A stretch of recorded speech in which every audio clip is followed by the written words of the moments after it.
See, we have the middle seat here. Storm versus Humans. Should be a tough one for Paul, but he's already 3-0 against it. Yep. And Paul has said that he's been able to defeat all these human players. We'll see actually how this strategy plays out in action. And Todd Anderson, likely to be the strongest opponent that Paul's played against today. The winningest player on the tour.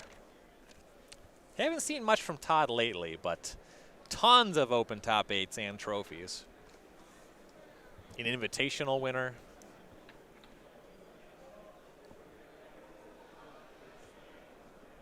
See how many meddling mages and Thalias he can bring to the table. Yeah, so generally this is considered a pretty tough matchup for Storm. The cards are looking for Thalia and Meddling Mage and Kitesail Freebooter.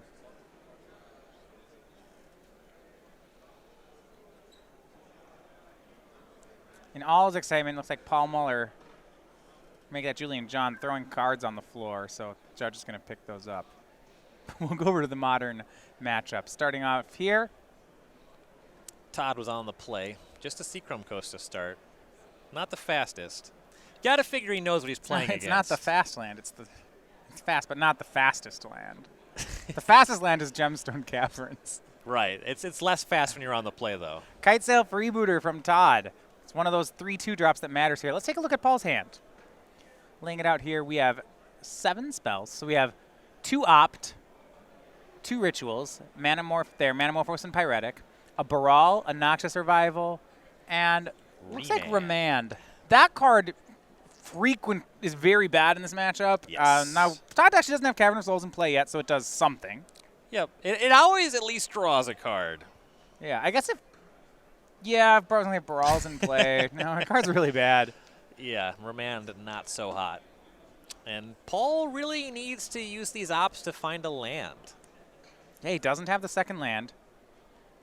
That doesn't make... Do you want to take an opt to try to stop that, or is that too much? Might be too much. You want to kind of keep Paul off the critical mass of rituals, and you see him go for the Manamorphos. That one, particularly because it draws a card, is the scariest card in the deck. Upkeep, Paul will opt. I think end step. Oh, the end step. Sorry. He's shocked. Yeah. It'd be weird to shock and not use the mana. Scries to bottom and draws up opt. And there's no reason actually for digging for the land to upkeep versus otherwise on opt. Right. So, and does find it. It is going to be Spirebluff Canal, 2 mana. Baral will go ahead and move on out there. So little removal in the Humans deck that this is pretty safe to run out. Yep. Could get hit by Reflector Mage. I guess that would be the one removal. You're about to see that. Todd has drawn at least 1 Reflector Mage. Yeah, into that. And he'll bounce Baral back into Paul's hand and attack for 1. Paul down to 17. It's okay. Paul wins this matchup all the time. I wouldn't worry. That's what I've been told. You know, I'm going to be honest with you. I'm a little worried. Not under too much pressure, though. Just 3 power on the battlefield so far for Anderson. Draws Mountain, says go. Opted into that 2-man up. He does have Remand. Both players know about this. Todd will try for Thalia's Lieutenant. That should earn the Remand. Paul draws it, but Todd will just do it again. That's a bit a little bit weaker than just having a Thalia. And here's 5 damage. Paul down to 12, but Paul will get to untap with a fair amount of mana here, and now he can cast Baral again. We'll see if he can brew up a storm now. It's entirely possible that Paul will win this turn. Once you get to a board where you can cast Baral, start casting rituals. Yeah, I don't know. That's how you end the game. I don't know that he has land 4. And if he doesn't, that's going to make this hard. You see Paul actually just main phase opting. He's trying to find another land. It looks like it's not this turn he's going for. It'll be next turn. He'll have to dodge a top-decked Thalia or Meddling Mage from Todd. Makes Baral, says go. But he did opt. The opt of Scry was to the top. And Todd does not draw one of the creatures, so he'll crack Horizon Canopy to try. Draws Kitesail Freebooter. That's pretty good. Yeah, it's fine. It's about the 3rd best draw in the deck. Meddling Mage and Thalia would both have been better, but this one at least offers some disruption. Freebooter, we'll see what Paul's sitting on. Looks like he has 3 rituals. Make that Past in Flames, Desperate Ritual, Pyretic Ritual, Noxious Revival, another Baral, and I believe that's an Unsubstantiate. Yes. So this hand can make a decent amount of mana, Past in Flames, recast the rituals, but it doesn't go anywhere from there. And you see Todd just grabbing Unsubstantiate. And that'll keep the Manamorphose under the other freebooter, which I think is the reason that you make this play. Because Manamorphose means that Muller's both producing more mana and actually drawing cards on the combo turn. Noble Hierarch to pump up humans. Here's 3, 6, 8. Paul down to 4. I mean, you could draw another ritual here up for Paul, though, and this is a great turn. He needs to win this turn, though. Let's see if he can do it. Gifts Ungiven would close it. Draws Shivan Reef. That's probably good. And let's go to work.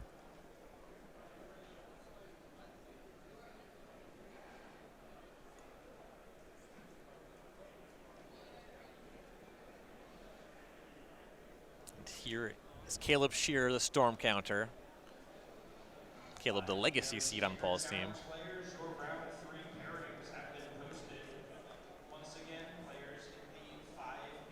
All right, so Pyretic Ritual starts. Storm count at 1, red mana at 3. That other Brawl in hand not going to do much. Pyretic Ritual, Storm to 2, red mana to 5. What I'm interested in here is what Paul's going to do with the Noxious Revival. So Past in Flames brings him Storm to 3 and brings him down to 2 red mana. All those cards in the graveyard now have flashback. He's going to need to find something off of these ops in his graveyard. Yeah, the biggest thing is that blue mana, Todd has successfully choked him off that. So cast Pyretic up to 4 red, Storm 4. Yeah. And because he is just dead on board, you're just going to cast all these rituals. Yeah. No reason to think about what can I do next turn. There's no next turn. He's winning or he's losing. Here's Opt. He'll cast that using his mana, Storm to 5. He'd love to find Manamorphose. I suppose it's possible he could Storm for a Plague Wind Grape Shot. It would take a bit of setup to go off from there. Well, hold on. If any Grape Shot's good right now because he can Grape Shot away the freebooter with the Manamorphose on it and then keep going. Yeah. If you get the Storm count high enough, you can take care of the Manamorphose and the Unsubstantiate and actually Unsubstantiate your Grape Shot if you have enough mana. Sounds great. Opt scries to the bottom and draws. He's got 1 more blue mana left. That's it. That's what we were watching here. I guess 2 because he hasn't made a land drop and he has Shivan Reef in hand. Opt spell 6. Taps the Spirebluff Canal. Scry to the bottom. Draws. Still looking for a Grape Shot or a Manamorphose. Finds Pyretic Ritual. That's not going to help too much. Nope. Running out of... And now those are the only 2 cantrips in the graveyard. Here's an island he's found. Snow covered even, but that's not going to matter much. There's 1 more Opt. It's under the Remand. Ah.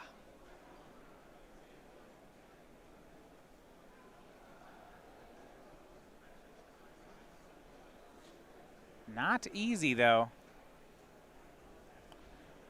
Noxious Revival. Storm at 7. We'll see what he's doing with this one. I'm a little surprised to see him cast that right now. Putting Remand. Oh, he's going to Remand his own Noxious Revival to draw?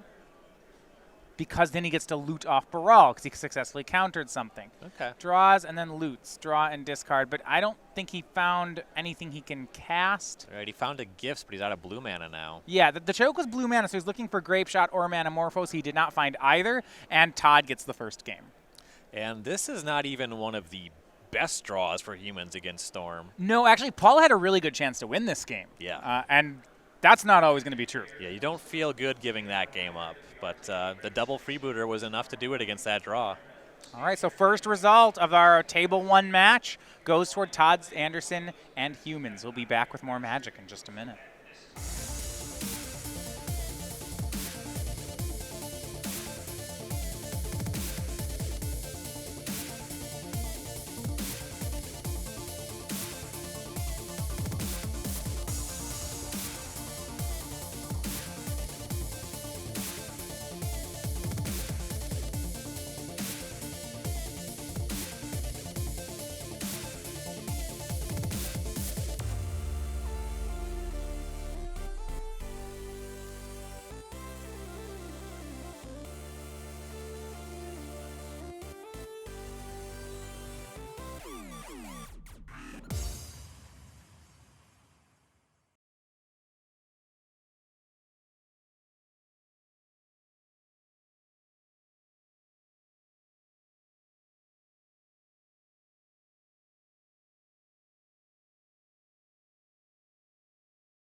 So during the break, we have all our Game 1 results in. Both Storm Brothers here losing the first game. It was William Cruse in the Legacy match. However, standard player Julian John in Red-Black Aggro, he takes the first one. Red-Black Aggro seems to be a pretty strong deck of the standard. It was one you didn't really hear too much about building up to the tournament, but several of the better performing teams today have had that in their standard seat. And I'm honestly, Ryan, a bit surprised that it's going to be good in this matchup. You look at Red-Black Aggro deck that's a little slower than Mono-Red, and that's playing cards like Heart of Kiran and Scrap Heap Scrounger. I would think this is a bad matchup for him. Yeah, not being able to block with the Scrounger costs you points, though Unlicensed Disintegration is pretty good in the matchup. Yeah, that certainly is true. You know, the Searing Blaze effect in a red mirror is pretty fantastic. All right, let's look at the sideboard here. On Paul's side, 4 pieces of the puzzle, 2 Empty the Warrens, 2 Lightning Bolts. Those are none in the main. And a Braid, a Giga Drowse, a Shattering Spree, a Wipe Away, and Engineered Explosives. I love the precognition field. I'm not going to see it here, but it's great. And Chandra Torch of Defiance. This is a hard one because Todd has both disruption and pressure at the same time. Big part of the plan for Paul here is going to be having a diverse selection of removal spells. The Lightning Bolts, the Abrade, the Wipe Away, the Engineered Explosives, all these as different names for Meddling Mage, and that's where he feels he gets kind of an edge in the matchup. Yeah, Mage on 2 is or Engineered Explosives on 2 is huge. Do you like Wipe Away here too, even though it's a little expensive? It's a little expensive. Just because there's so many permanents that are really tough to beat, I think it's totally reasonable to have it in the deck. And on Todd's side, when we look at the sideboard, though this is a great matchup for him, his sideboard actually offers a lot of upgrades even more. 3 Dismember, 2 Grafdigger's Cage, 2 Phyrexian Revoker, 2 Staticasters, 2 Selfless Spirit, 2 Sin Collector, and 2 Vithian Renegades. So the one that's pretty clear, Sin Collector, we saw him win game 1 just with some freebooters, so that's kind of a little redundancy on that effect. Staticaster, if you expect them to empty, you can reach for it. Not huge on that, though I do like the Dismembers to keep the Storm player off of the mana creatures. Serum Visions from Paul. To start game 2, both players keeping on 7. Also don't mind Grafdigger's Cage. Yeah. Yeah, Cage quite powerful in the matchup. Force them to go off from the top of their deck. You can't Past in Flames through that one. Though, Paul bringing in the Wipe Away serves at least an answer to that. Aether Vial for Todd. Has another one in hand. That can be a bit awkward. You don't want too much of that kind of effect. Embassy Slate of Hand from Paul Muller. 2 cards. Looks like one of them was Unsubstantiate, and he'll take the other one. Shocks for Steam Vents. And keep going to work with those Serum Visions, but he's building up a graveyard and draws Slate of Hand, sees Electromancer red card. The mana creatures are great in this matchup. I wouldn't expect him to keep it. They're kind of important in every matchup. Well, there's some, I think, where they're just going to be dead so much of the time that you start scrying them to the bottom. Sure. This isn't one of those. Yeah, there's matchups where the plan is to just get a bunch of rituals and Past in Flames. Yeah. In this matchup, the mana creatures are better than the rituals. Aether Vial up to 1, going back to Todd.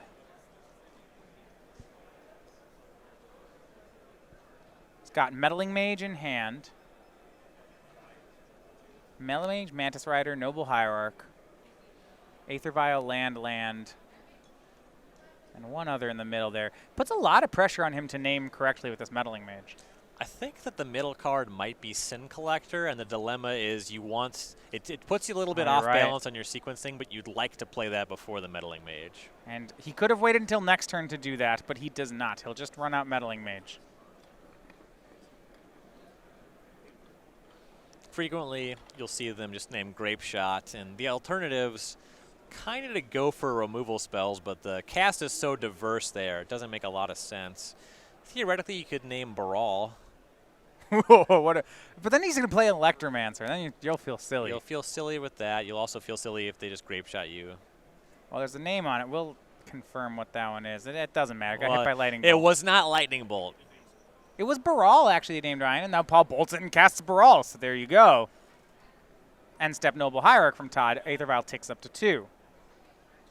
Yeah, and that card in the middle, that was Sin Collector, so Anderson will get a look. He'll cast Sin Collector from hand. We'll see Manamorphose, Pyretic Ritual, Abrade, and Slate of Hand. Quite the interactive hand here from Paul. getting rid of Manamorpho is very frequently correct. Yeah, when there's a Brawl in play, that's just a really broken Magic card. Yeah. Like, negative is just like, makes the mana and draws a card for 0. Yes. Okay, well, that's broken. And remember, Sin Collector exiles, which is important. Yeah, we won't be able to get that back with the Past in Flames. And the Abrade doesn't do anything against Sin Collector. It's good against a number of Anderson's cards. Yeah, things like Kite Sail Freebooter, Meddling Mage. Sin Collector, the damage is already done. Yep. What I do like is that Brawl's a 1/3. That's actually pretty good against Sin Collector. Not with a Noble Hierarch. Ooh, you're right. Can't block. Sleight of Hand for Paul Muller. Looks like he ships away an Electromancer, takes something else. No real need for 2 of that effect. There aren't that many spells in this deck that have 2 colorless mana on them. No. They tend to cost 4 if that's the case. Yeah, sometimes you'll see him in this matchup keep both of them because then he doesn't have to worry about Thalia. But there's not a Thalia in play yet. Right. You gotta figure Anderson would have cast that one by now. Yeah, well, we'll see. He has a Aether Vial on 2, as Ball says go. You know, if he had one, surely we'd see it here. He'd be playing a little bit fancy to have not already vialed it in. All right, Vial goes up to 3, and then the end to 1 for Todd. Draws, looks like another Meddling Mage. Correct that. It might be Horizon. That's the Horizon Canopy he picked up. So he'll draw a card off that. Another Sin Collector for Todd. So that might be the Mage. Hold on. This is strong. Let's see what Todd wants to do. He's had Mantis Rider in his hand. That one should be showing up at some point. Sin Collector attacks. Well, right now Mantis Rider is barely more damage. You see post-combat casts Mantis Rider. I see. He was kind of hoping to get abraded on the Sin Collector there. That would be the reason for that line. Well, if he made the Mantis Rider and attacked, he would have dealt 4, and this attack dealt 3. Well, if Muller just abrades the Mantis Rider, he deals 0. So that's the argument. Is he wants to get that chip shot or get the abrade. I like this. During draw step, he's going to vial in a Sin Collector on Paul. Good timing.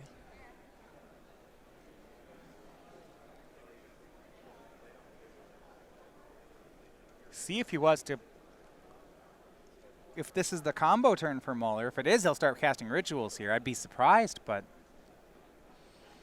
Not too many. Not too many, yeah. Yeah, you could see if he has the gifts, you can gifts in response.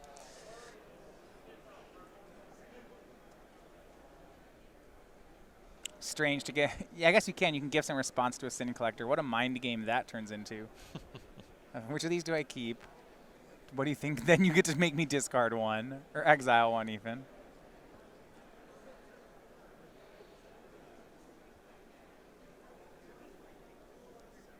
There is a gifts in Paul's hand. It's tough to just give that one up to the collector. You leave some mana off the table if you ritual gifts. You could just gifts and tap out for it. It's basically what you'd show 4 cards. 2 would go in the graveyard, 1 in exile, and 1 to your hand. That's probably how that works. Yeah, and you can't really put Past in Flames in the mix because Todd would just put that in your hand and then exile it. It's no good there. I guess you could put that. Yeah, it's not great. At least then you know which one he's exiling. You can build the rest of it around that. Yeah. Do the kind of play where you gifts for another gifts. Yeah. He has 15 life points to work with. Yeah, value gifts where you find gifts. Pieces. Maybe 2 cantrips. Otherwise, if you have pieces in the deck, it's the second best card to get. And then like Manamorphose in the mix. Like Manamorphose, yeah, you get Grape Shot, something like that. Yeah. Grape Shot would buy him a ton of turns here, it looks like. Now, the part that Paul doesn't know is I believe Todd's last card is Meddling Mage. And that's going to mess this up. So Paul's going to go bigger. He's going to Pyretic Ritual in response. He wants mana on top.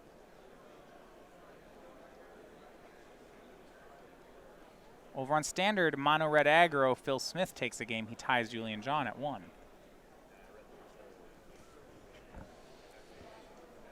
And here we do see gifts. All right. And that's so he floats a red mana for Gifts Ungiven.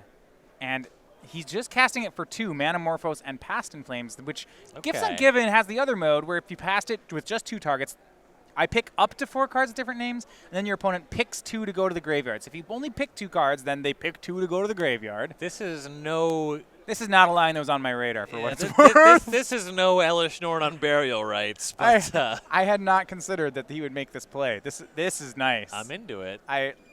Show us where you're going, Paul. All right, let's see the You've got my attention. Yeah, making sure you have the Past in Flames. Yeah. Once you get the rituals to flash it back, then you're in business. And the Gifts Ungiven in the graveyard, too. That one's not getting exiled. All right. Looks like he's thinking about also abrading in response. He has that red mana floating. All right, we see Abrade, Goblin Electromancer, Desperate Ritual. Sure, Todd will take the Ritual. Ritual's exiled. Now we go to Paul's turn. That mana's going to clear. No, he already drew. They back it up. Which means he can't do anything else. Let's go. Todd puts the vial up to 2, draws. Is that card Meddling Mage? We're going to see. If so, Past in Flames? Well, I guess Abrade is there, right? Here's Mantis Rider. He'll swing in for 6, Paul down to 9. Now, if we back up, I'm thinking that Paul kind of wishes he didn't use that ritual to cast that Gifts. We didn't use the mana. It seems like he might have thought he was in the main phase. Okay, that would make right. Because you need a ritual to get up to flashing back Past in Flames. Going back to Paul at 9. Yeah, I think you're right. I mean, he made the extra red mana and then it went away, so I think there was some miscalculation there. Yeah. It means he's down a ritual. I don't know if that's going to make or break anything here. So he's down a ritual, and then the Sin Collector took the other ritual that was in his hand. Right. So had he played it differently, he'd just have another ritual? Yeah, you'd have a ritual to start. You'd be able to get up to 5. It only costs you 4 to flash back a Past in Flames when you control Baral. Then you can start going with your rituals. Then you'd have 1 ritual plus Manamorphose. I think I guess you'd need another mana to be able to profitably Gifts from there. Here is Goblin Electromancer from Paul, and he says go. He believes he has another turn, but a top-decked Mantis Rider could do work against him. Paul still has the Abrade. Both players know about that. Todd still looks like he has a 2-turn clock. Nothing faster. Swing with both Mantis Riders. Paul down to 3 unless he abrades. Todd's trying to draw the Abrade, and Paul is not biting. Yeah. 3 and 6, not tremendously different life totals. Yeah. And Todd says go. Vial on 2 tapped. He's going to put Thalia into play. But this means there's no surprise Meddling Mage, and whether there is or isn't one in Todd's hand, Paul now knows there isn't one. Right. It still only costs 1 to abrade the Thalia. Right. Yeah, that Thalia counteracts one of the 2 creatures. And generally, when you have 2, you really don't even need to deal with the Thalia. He's Yeah. a little bit choked on mana. The reason you might see him do it is because flashing back Past in Flames would be discounted by 2 if he's able to get rid of the Thalia. Yeah. Yeah, it's unclear if he would make a profit. I guess if he's going to cast that Gifts again, then he does start profiting by using the Abrade that way. Right, and you got to figure winning the game does involve flashing back the Gifts. All right, so this is going to be the Storm turn. Paul starts by abrading Thalia. Storm's at 1. And I want to say he drew Manamorphose. That's a big play. Storm is at 2. Manamorphose looks like it's going to get red-blue. And another ritual would be ideal. Wouldn't mind a land here.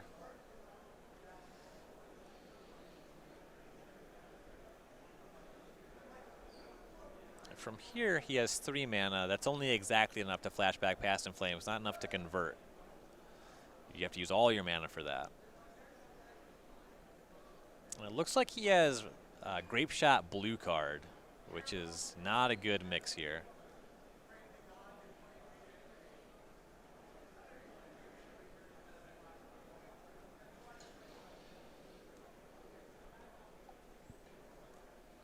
And I think that miscalculation with the ritual is amounting to cost him the game.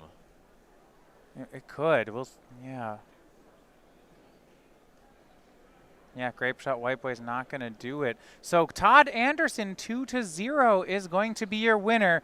Paul beats humans 3 times in a row. Can't do it for a 4th. So Todd gets the match. We're going to move over to the standard table where Phil Smith and Julian John are about to start game number 3. Phil Smith evened it up. We'll put John on the play. At this point, Julian and Caleb cannot drop any more games. On the play is certainly where you want to be. For Caleb, he's in a matchup that he tends to get worse in post sideboard, and he's already down a game. It's not going to be easy. We'll go over here, though. Julian John, Red-Black Aggro, starting off with a turn 1 Bomat Courier. This is going to be an interesting one as both players are on this game plan, so you can board out some of your small cards, but not all of them. See Soul Scar Mage from Phil Smith. Bomat Courier is just so good, but it feels so terrible when your opponent just Soul Scar Mages you. Right? They have a wow, you play a 1/2. That's rude. And so Scrap Heap Scrounger the play for Julian. Can't believe he had it. It's just so much. It's just so much worse than them shocking your Courier. Second land and just a pass for Phil Smith. Yeah, and another Bomat Courier in hand for Julian. Ugh. He'll swing with the Scrap Heap. Attacking with Scrounger isn't terrible. No, Phil will go to 16. And third land for Julian is Spire of Industry, and he'll cast Aethersphere Harvester. Going to make some energy now. It looks like we might have an Abrade possible for Phil, and we do. He's going to Abrade down the Harvesters. Keeps the board even. That is an important one to answer in these red mirrors. Harvester of his own. Well, let's see if Julian can do it. Julian tends to be a little bit better at it because he has unlicensed disintegrations. Yeah. Julian also with 2 copies of Abrade. He's not above abrading a vehicle. Yeah. But yeah, unlicensed can do it in style. There's the energy counter. Up to 2 for Phil. So that life gain can go back and forth. Feels like we're playing for board presence here. Phil does have Hazaret the Fervent in hand. Now, traditionally in these red mirrors, Hazaret is just it's just the card. The best card by a lot. And that tends to be true in a lot of your matchups. Yeah, and Julian's deck does not have a way to answer it. Just does not have a way to answer it. Yeah, he's not even playing his own Soul Scar Mages to go with Chandra's defeat in the sideboard. Plays another Bomat Courier. Swings all 3. Gets cards under both.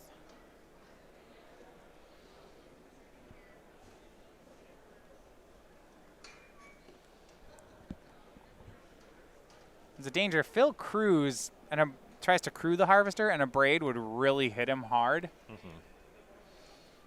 And so there's not too much of a reason to. I feel like we're going to just see Soul Scar Mage on the middle Courier. It's pretty safe to make the block with the Mage and the Courier on 2.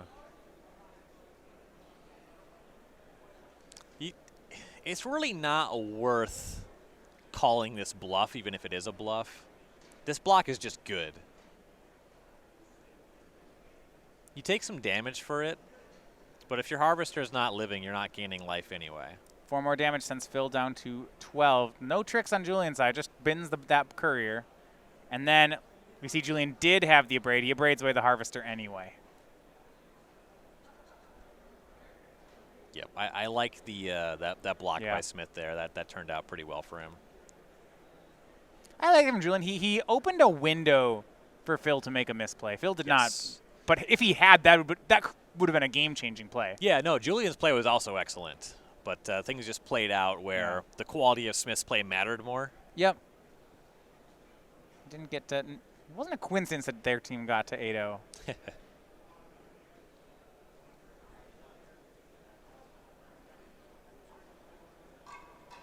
And we see Direfleet Daredevil. Ooh, I like this from Phil. Getting the Abrade out of Julian's graveyard, shooting down Bomat Courier, and then Soul Scar Mage swings in. Nice play there. And the 2-1 first strike will do well here on top of it. It's at its best in these mono red mirrors, or just red mirrors, rather. And you see Julian, he's firing off another Bomat Courier just into this first striking Daredevil. Well, swing, put the cards under them. Over in the legacy table, Caleb Scherer takes the game. It's now 1-1 between him and Will Cruse.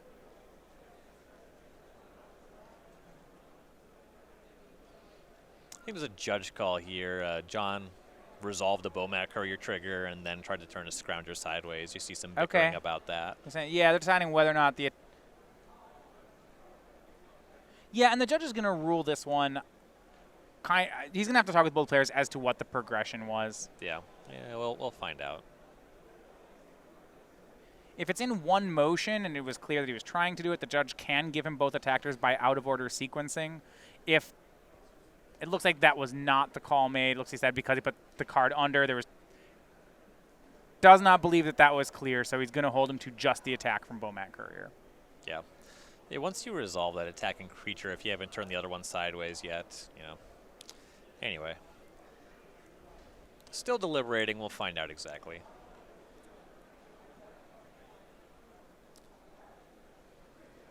Yeah, so this one should be over pretty quick. The judge is going to ask.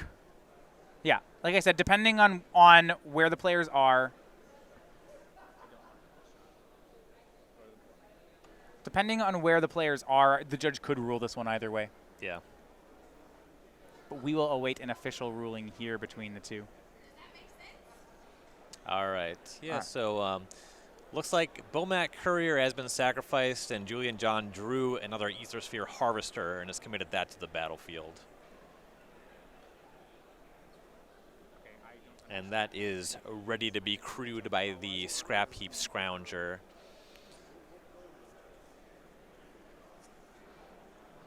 Looks like the Scrounger was not allowed to attack as it is untapped.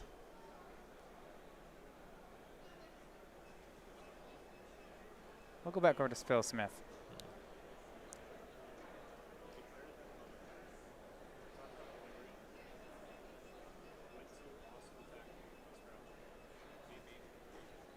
And Smith draws for turn. Not sure what he drew here, but your attacks are really awkward in the face of Aethersphere Harvester. If he has something like another Abrade, really easy to punch through. Though without that, you're probably just committed more to the battlefield. And Glorybringer, that's going to be the play here. This one lines up pretty awkwardly against Aethersphere Harvester, and you see he's just going to hang back here. And back to Julian John. He was empty-handed, draws a basic mountain. That one's not going to be doing anything here. Passes back, and we're back on Phil Smith. All right, so yeah, the ruling was originally out of order sequencing. That rule from the table judge, the ruling was overturned. So the Scrappy Scrounger was not allowed to attack. Bomat Courier had a card under it. It was sacrificed. The card was placed in Julian's hand, and he played a post-combat Aethersphere Harvester. And now Phil Smith has this Glorybringer, though he's got to have something to actually clear away the Harvester to make reasonable attacks. If he has just any burn spell here, though, you just aim that at the Harvester before combat damage. This is a time extension that the judge has added here. You notice the clock moving up, a 10-minute time extension. We'll see what it comes to. As you mentioned, though, a good recovery here from Phil. He's still on the front foot. Glorybringer can attack here. And it looks like no exert from Phil. Scrap Heap Scrounger, not a great creature to exert on. So that makes sense. And this is what it's going to come down to. Caleb Scherer actually does take both sideboarded games in Legacy. He's your winner, 2-1. And doing it the hard way. Yeah.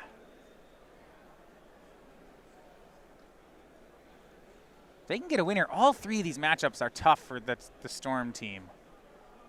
But Julian John is very far behind in this game. yeah. Swings in. Julian takes the hit, goes down to 14.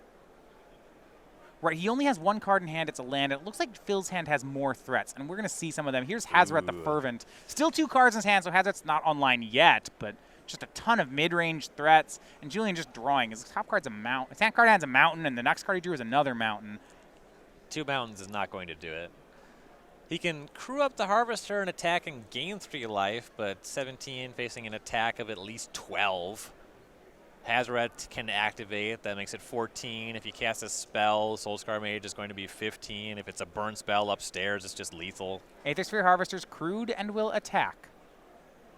Julian will give it lifelink. He'll go up to 17. Phil down to 9. He's going to take a lot of damage on this crackback. We'll see just how much it is in a minute. A draw here from Phil. 3 cards in hand. Can he empty 2 of them? Not clear if Hazoret gets to attack just yet. He's been hanging on to another Dire Fleet Daredevil. You can at least cast that one even if it's for no value, and then activate the Hazoret even if you can't cast another spell. That makes sense. I want to say there's been a Chandra's Defeat stuck in the hand because Julian John only controls artifact creatures. You really wish that you could defeat Aethersphere Harvester, but the card doesn't work that way. No, but even so, it looks like Phil will be ahead in this race. I mean, if he can get that would shoot Julian down to 15. His attack would be for 12. He'd have Julian at 3. You kind of want to hang something back if you're not coming in for lethal this turn, because you want to respect the possibility that the cards in Julian John's hand do anything. Okay, but that makes sense. We know that they are just mountains.